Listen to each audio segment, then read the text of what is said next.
Bonjour à tous et à tous et bienvenue dans cette nouvelle critique vidéo aujourd'hui consacrée à un film sorti le 21 mai 2014 en France. Et ce film en question c'est le dernier opus de la franchise X-Men, c'est donc X-Men Days of Future Past, réalisé par Bryan Singer, le réalisateur des deux premiers X-Men, et réalisateur du superbe Usual Suspects qui est un excellent film, et d'autres films aussi, Valkyrie avec Tom Cruise qui est très bien. Voilà, qui donc revient aux commandes de ce long métrage, après le désistement de Matthew Vaughn qui avait réalisé X-Men le commencement, voilà, qui avait pas voulu, enfin qui a quitté la réalisation de ce film. Voilà, donc Days of Future Past, qui est donc le dernier film de la franchise, qui se passe après les événements de... Alors, comment dire? Parce que c'est une histoire qui mélange le futur et le passé, comme son nom l'indique. Donc, qui parle de voyage dans le temps. Donc, je vais faire juste un tout petit rappel. Si vous n'avez pas vu les anciens films, ça va sûrement spoiler, mais voilà. Donc, ça se passe, si vous avez vu tous les films X-Men, ça se passe après The Wolverine, qui s'appelait Wolverine, le combat de l'immortel en français, qui est donc le dernier film chronologiquement, en gros, dans la ligne voilà, de chronologie des X-Men. Donc, ça se passe vraiment dans le futur. Les X-Men, les mutants en général, sont pourchassés par des sentinelles. C'est des robots qui sont là, qui ont été créés par les humains pour tuer les mutants, mais bon, c'est un peu dégénéré, c'est un peu la merde sur la Terre, comme on voit dans le film. Et donc, ils essayent de réparer cette erreur-là, et pour réparer cette erreur-là, ils décident d'envoyer un mutant dans le passé pour empêcher les événements de se produire. Et ce passé-là, ça suit X-Men le commencement, donc c'était en gros, ça avait été présenté comme reboot des X-Men en quelque sorte. Reboot, préquel, enfin...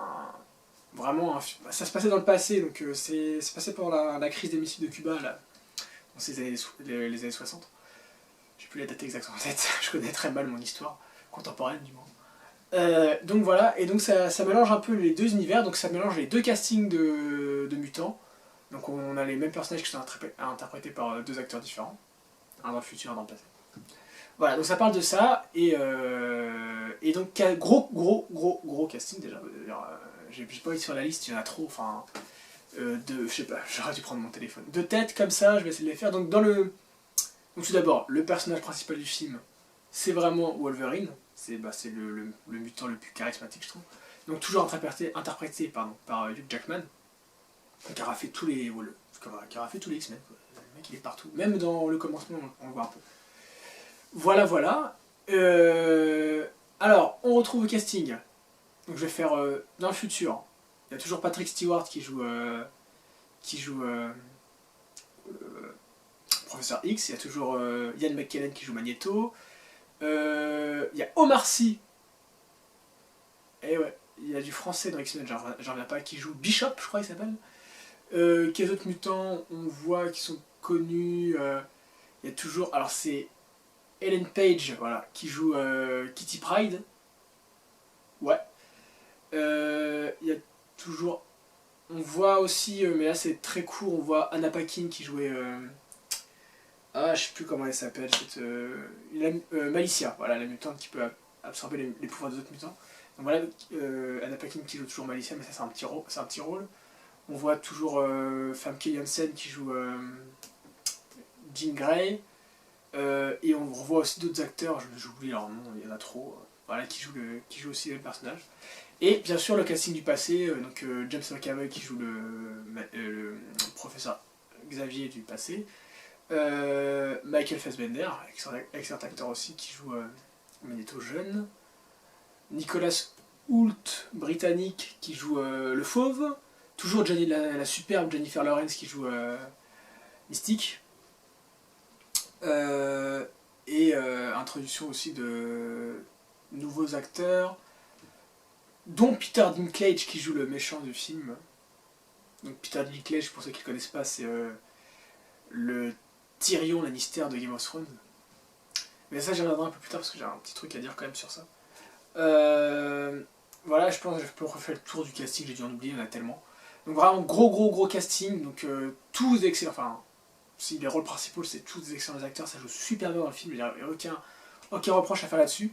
Bryan Singer, c'est un excellent réalisateur, il a des super idées de mise en scène, il y a des plans qui sont magnifiques, enfin, moi, tu prends un pied pas possible, des idées de scène qui sont superbes, mais il y a trop d'incohérences dans le film. Je veux dire, trop d'incohérences, et bon, c'est... Non, c'est pas vraiment du spoil, parce que c'est le tout début du film, mais même le plan de base est foireux, je trouve. Bon, dès le début du film, je trouve que ça partait très mal, dire... pareil, je viens de faire la critique sur le Spider-Man. Pareil, même reproche, rupture de ton flagrante, oui elle est flagrante parce qu'elle est visible, mais rupture du ton trop violente entre aspect comics et aspect réaliste. Et on sort d'une première scène premières images du film, c'est on nous présente le monde dévasté dans le futur avec les sentinelles qui pourchassent les mutants. On nous introduit un jeune mutant qu'on reverra plus dans le film, le pauvre va se faire buter par les sentinelles dès le départ. Il va se faire tuer, sois poli. Il va se faire tuer par les sentinelles dès le départ. Voilà ces scènes pour présenter le monde. Et bim, générique super comics, quoi. Enfin, comme dans les premiers mix, mais tu peux pas faire plus comics comme générique. Dès le départ, j'ai dit non, ça va pas être possible, le film là, ça part très mal. Mais bon. Il y a du bien et il y a du moins bien dans le film, mais bon, je vais essayer de faire un peu la part des choses, mais en général, le film m'a moyennement plu. J'ai passé un moment, on va dire, un bon moment, parce que c'est pas non plus désagréable à regarder, mais bon, il n'y a pas beaucoup d'action dans le film déjà, donc pour un gros blockbuster comme ça, où il n'y a pas beaucoup de scènes d'action, enfin, il y a quelques scènes d'action, mais c'est que dans le futur, et c'est filmé de nuit. Je déteste ces scènes d'action qui sont filmées de nuit, je trouve ça illisible, et donc j'aime pas les scènes d'action dans ce film-là. Voilà. Donc ça c'était parti pour ça, et donc le plan, je parlais du plan... Donc en gros, parce que je m'attendais... Brad Singer avait fait beaucoup de déclarations disant qu'il allait faire un film qui allait révolutionner l'histoire de voyage dans le temps, tout ça. Donc j'ai l'impression que depuis qu'on a fait Retour vers le futur, on sait pas faire des histoires de voyage dans le temps, c'est un truc de fou quand même, parce que Retour vers le futur ça a quand même 25 ans, facile. Donc les mecs, faudrait peut-être se trouver des bonnes idées, mais bon. Et donc, en gros, pour la faire simple, Kitty Pryde, son pouvoir dans les X-Men, c'est de traverser les murs, a un pouvoir, là en plus. Ne me demandez pas comment, ne me demandez pas pourquoi, parce que peut-être que dans les comics c'est comme ça, j'en sais rien, mais c'est pas introduit dans les autres films, c'est ça. On te le balance à la gueule comme ça, on dit hop là, elle peut faire voyager les mecs dans le temps, dans le passé, tu fais ok, d'où ça sort, je sais pas pourquoi. Parce que on sait que les mutants évoluent, enfin leur pouvoir évolue. Mais je veux dire, le rapport entre je traverse les murs et je fais voyager les personnes dans le passé, je vois pas trop le rapport entre les deux pouvoirs, je vois pas comment l'évolution peut être possible. Bref, déjà dès le départ le film m'a mis hors de moi. Donc elle peut faire voyager les gens dans le passé, en fait c'est leur esprit qui retourne dans leur corps plus jeune.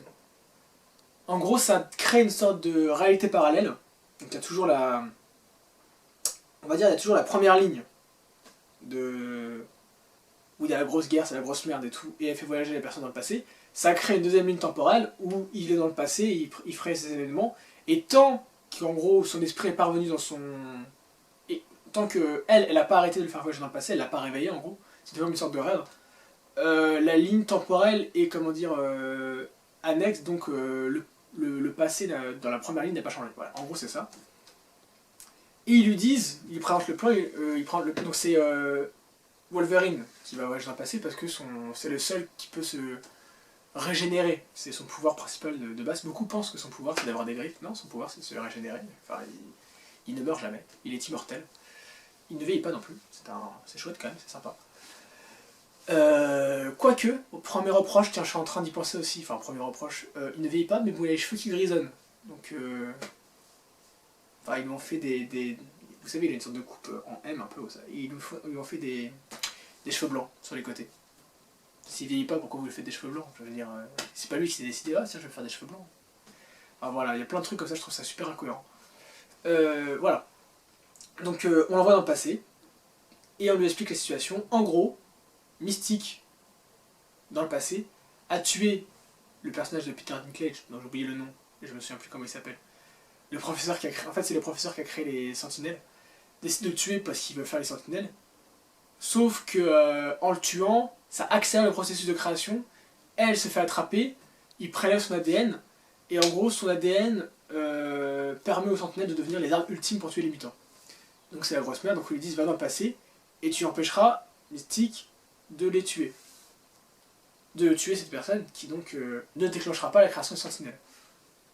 En soi, le plan est pourri. Enfin, je sais pas si on réfléchit juste 2 minutes, le plan est nul. Si elle ne les tue, si elle le tue pas, lui, il peut toujours continuer à comment dire, à créer ces machines. Justement, il est encore là pour les créer. En gros, dans les deux cas, qu'elle le tue ou qu'elle le tue pas, et lui, il va enfin, quand elle le tue, ça crée des machines. Quand elle le tue pas, ça peut aussi créer des machines. En soi, le plan est nul. Ça garantit pas que ça va pas créer des machines qui vont tuer tout le monde. Ils sont tous là, oui, c'est obligatoirement, ça a marché obligatoirement. Non, non, pas du tout, ça n'a pas marché du tout. Même moi, on me dit un plan comme ça, moi je pars pas dans le passé avec un plan comme ça, c'est pas possible. Réfléchissez encore, trouvez d'autres trucs les mecs, je sais pas. Donc voilà. Et voilà, le plan c'est ça, et donc il rentre dans le passé, enfin, j'ai pas envie de non plus. Il y a trop d'incohérences. Parce que j'ai pas aimé la musique non plus, donc j'ai pas beaucoup de choses positives à dire sur le film, j'ai beaucoup craché dessus, c'est assez dommage. Parce que j'attendais un petit peu aussi du film quand même, j'étais beaucoup déçu. Et, le personnage de Charles Xavier dans le futur lui dit à Wolverine qu'il n'avait pas ses pouvoirs à l'époque. Donc ça se passe, si on a suivi un peu, normalement il a ses pouvoirs à l'époque. Donc ça choque un peu dans le film. Je suis en train de me dire que cette critique va contenir beaucoup de spoilers, donc là je vais raconter les 10 premières minutes de film, donc bon, c'est pas vraiment du spoiler, mais bon, au cas où, si vous voulez arrêter maintenant, arrêtez maintenant si vous voulez pas vous faire spoiler les culs. Et quand ce personnage de Wolverine arrive dans le passé, il découvre que Charles Xavier peut marcher, mais il a plus ses pouvoirs. Et pareil, une nouvelle incohérence, je trouve ça super. Enfin, c'est pas vraiment une incohérence, c'est expliqué dans le film, mais du coup je trouve pas ça logique. En gros, le personnage du fauve est un scientifique qui a créé une sorte de sérum qui peut retirer les pouvoirs aux mutants. Enfin, c'est une sorte de, comment dire, comme un médicament à prendre tous les jours en quelque sorte, et ça te enlève tes pouvoirs. Et en gros, Charles Xavier, ça lui enlève ses pouvoirs et ça lui répare sa moelle épinière. C'est super quand même, faudrait réfléchir à un truc comme ça. Et donc il peut marcher. Alors, pourquoi ce personnage arrive à créer ce sérum? Il essaie pas de créer un sérum qui lui permette de marcher sans lui tirer ses pouvoirs. Comme ça, c'est réglé le fait qu'il puisse pas marcher dans toute sa vie. Certes, il peut lire dans les pensées de tout le monde, mais comme ça, il peut marcher. Je veux dire. Je trouve ça, et c'est pas mentionné dans le film du tout, parce que, encore ça, c'était mentionné, genre, si le personnage disait j'arrive pas à lui rendre l'usage de ses jambes sans lui retirer ses pouvoirs, ok, j'aurais dit ok, mais c'est pas dit dans le film du tout, donc je veux dire, arrêtez de lancer des petits trucs comme ça dans le film, des idées, et de pas les amener au bout, de pas les aboutir, je trouve ça m'énerve. Voilà, donc pareil, autre incohérence dans le film. Le design, j'aime pas. Dans le futur, je déteste le design du futur. Voilà, ça c'est un bon personnage. Je trouve que les vaisseaux qu'ils ont trouvés pour les sentinelles, on dirait pas des grilles, des rasoirs électriques Braun, là, c'est super moche. Ça a aucun comment dire, aucun investissement de la part des designers. Je veux dire, ça donne pas un cachet au film particulier. C'est assez terne, assez mou. Pareil. Ils craignent les sentinelles. Ouais, ils craignent les sentinelles dans le futur. Je veux dire, les sentinelles, on les voit au début, ça défonce tous les sentinelles. Je veux dire, ça tue tout. Ils se cachent où pour balancer Wolverine dans le futur? Dans un temple, dans une grotte en gros. En gros, dans une grotte. On a très bien vu que Sentinelle, dès le début du film, elle traverse du béton, veut dire sur plusieurs mètres, pour aller les trouver. Et à la fin, donc ils décident de se cacher là, en soi c'est bête, je trouve. Mais bon, les passages bêtes ça existe. Mais là, autant de passages bêtes, c'est les X-Men quand même. Hein. C'est pas une équipe de bras cassés non plus. Et là, toute la scène de fin est donc du coup, comment dire, incompréhensible parce que tous ces robots décident de vouloir casser une porte. Donc ça, c'est un spoiler. Décident de casser une porte au lieu d'essayer de de percer de la roche. Enfin voilà, je veux dire, c'est des robots. Enfin, je veux bien croire que ce soit des robots, mais bon, ils ont une intelligence. Enfin, c'est pas logique du tout, le film est pas logique. Je veux dire, le film est illogique à plein d'endroits, c'est dommage de faire autant d'erreurs là-dedans. Enfin, je veux dire, les mecs ils ont du budget, ils ont du temps pour faire les films, ça me désole de voir ça. Voilà. Donc pour revenir dans le passé encore, j'arrête pas de faire des va-et-vient et tout, c'est comme les idées viennent là, il y a un nouveau personnage qui est introduit aussi dans le film qui s'appelle le Quicksilver en VO, et non, c'est pas une marque de vêtements dans le film, c'est un personnage. Le Vif d'argent, je crois, c'est ça en français. Enfin, il l'appelle par son prénom dans le film français, Peter. Donc ce personnage-là est un mec qui va super super vite. Je veux dire, il fait le tour du monde en la seconde, si vous voulez. C'est Flash, pour ceux qui connaissent Flash Gordon. Enfin, pas Flash Gordon, Flash, personnage qui va très vite dans l'univers d'ici, ben, c'est un peu l'équivalent dans l'X-Men. Donc voilà, ce mec-là va très vite. Ils ont besoin de lui pour libérer Magneto. Enfin voilà, ok. Alors là, c'est vraiment de l'ordre du détail. C'est deux détails sur ce même personnage, mais du coup, enfin moi, ça me sort du film. J'arrive pas à rentrer à être intéressé par un film où il y a trop d'incohérences. Au bout d'un moment, moi, ça me sort du film et j'y prends aucun plaisir. Voilà. Donc je vous en parle. Donc on est dans les années 70, je crois que ça se passe en 72 ou 13. J'ai un trou de mémoire, mais je crois que c'est 72 ou 13. Ce personnage joue à Pong à un moment. Donc Pong, pour ceux qui ne connaissent pas, est considéré souvent comme le premier jeu vidéo, mais c'est pas vrai, mais c'est le premier grand succès du jeu vidéo, c'est-à-dire c'est une sorte de simulation de tennis en quelque sorte. Vous avez tous vu deux barres blanches sur les côtés, une petite balle qui traverse, qui tape les coins et on essaie de marquer des points. Donc ce mec-là joue à Pong. Donc le pouvoir de ce type-là en question, c'est d'aller super vite. Alors, illogisme pur, enfin, je veux dire, c'est incroyable. Donc lui il joue vite, mais c'est la machine qui accélère. Si vous avez joué à un jeu vidéo 30 secondes, vous savez que c'est pas possible d'accélérer un jeu vidéo sur une borne d'arcade en plus. Hein. C'est pas parce que lui joue vite que dans Pong ça va aller plus vite. Donc déjà, moi je trouve ça pas logique, ça m'énerve de voir des trucs pas logiques. Et plus tard, il y a une scène, je trouve que c'est une des meilleures scènes d'action du film, mais ça me désole de voir qu'elle est construite sur un illogisme flagrant. En gros, il y a Magneto, Wolverine, le Charles Xavier et donc ce personnage-là ils viennent juste de délivrer Magneto. Voilà. Ils sont encore. Parce qu'il était emprisonné dans une prison souterraine, je crois, c'est au Pentagone, je crois, je sais plus. Et donc ils sont entourés par des soldats, des gardes, qui vont donc leur tirer dessus. Et Magneto va essayer de les tuer. Et donc ce personnage du Vif d'argent va courir super vite dans une scène qui est super bien filmée. J'aime beaucoup moi les scènes où il y a des ralentis. Là, en gros, lui va à une vitesse normale et le reste va au ralenti. Je trouve ça c'est super bien foutu, c'est super joli. C'est très agréable à regarder. Mais il décide de se mettre des écouteurs et de mettre de la musique. C'est pareil que pour Pong, c'est lui qui va vite, c'est pas la musique qui va vite. Du coup, nous, j'en ai parlé aussi dans l'ancienne critique, nous, on entend la musique en gros, qui nous est présentée comme étant intradégétique, c'est-à-dire qui est produite par les écouteurs du mec. Sauf que le gars il se déplace en une demi-seconde, donc on devrait entendre juste un là, quoi, c'est tout, on devrait rien entendre de plus. Donc on entend tout un morceau, donc lui il fait sa course. C'est pas logique, ça m'énerve de voir des trucs pas logiques comme ça. C'est désolant. Donc voilà, encore, c'était un super personnage, j'ai beaucoup aimé l'apparition de ce personnage, mais pareil, deux gros trucs comme ça, flagrants, qui me sortent du film. Voilà, et je voulais revenir rapidement sur le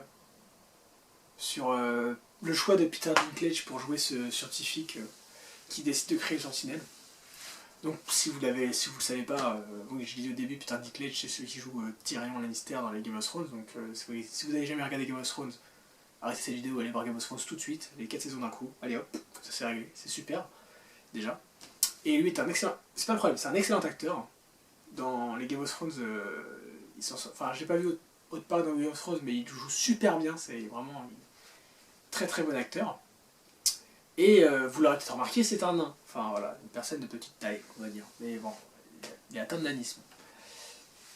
Choisir des acteurs pour un film, faire un casting, comme ça, caster des gens, on fait passer des messages, on veut prendre un acteur pour un rôle. C'est-à-dire qu'à l'époque, quand on avait fait les X-Men, et qu'on avait décidé de prendre Ian McKellen pour jouer Magneto, Ian McKellen est un homosexuel qui ne cache pas son homosexualité depuis des années, qui milite pour le droit des gays. Je veux dire, on fait un geste fort, voilà, où vraiment il y avait des messages des messages dans le film, où on fait passer des messages grâce à ça, grâce aux chouettes acteurs. Donc décider de prendre quelqu'un pour jouer un mutant, donc quelqu'un qui est différent des autres, prendre un gay, voilà, c'était un message important. Je ne rentre pas non plus dans les détails.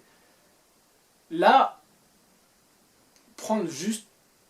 Ça aurait été intéressant, peut-être, je sais pas, alors je sais pas du tout comment c'est foutu dans les comics, parce que de ce que j'ai compris, il n'est pas du tout nain, le personnage dans les comics, donc on aurait pu prendre n'importe quel autre acteur. Si on voulait juste respecter l'aspect physique du personnage, on aurait pu engager Peter Dinklage, enfin... Mais là, ça sert strictement à rien. C'est-à-dire, ça n'apporte rien de choisir un acteur nain. Certes, on peut pas résumer un acteur à son physique non plus, il a le droit de jouer d'autres gens, mais bon, il est nain. Le mec, c'est-à-dire qu'à partir du moment où tu le castes pour jouer un rôle, c'est que tu veux apporter quelque chose du fait de cette taille, de son nanisme. Là, t'apportes rien du tout, tu veux juste surfer sur la vague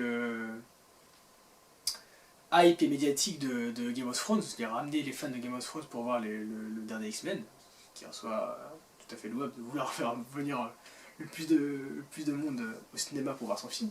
Mais voilà, ça n'apporte strictement rien, on aurait pu prendre n'importe quel acteur, je trouve ça dommage de pas... Même, certes, même on veut caster Peter Dinklage, parce que puisque c'est un film, même si tu adaptes des comics, tu peux adapter le scénario à ta sauce, tu fais quelque chose.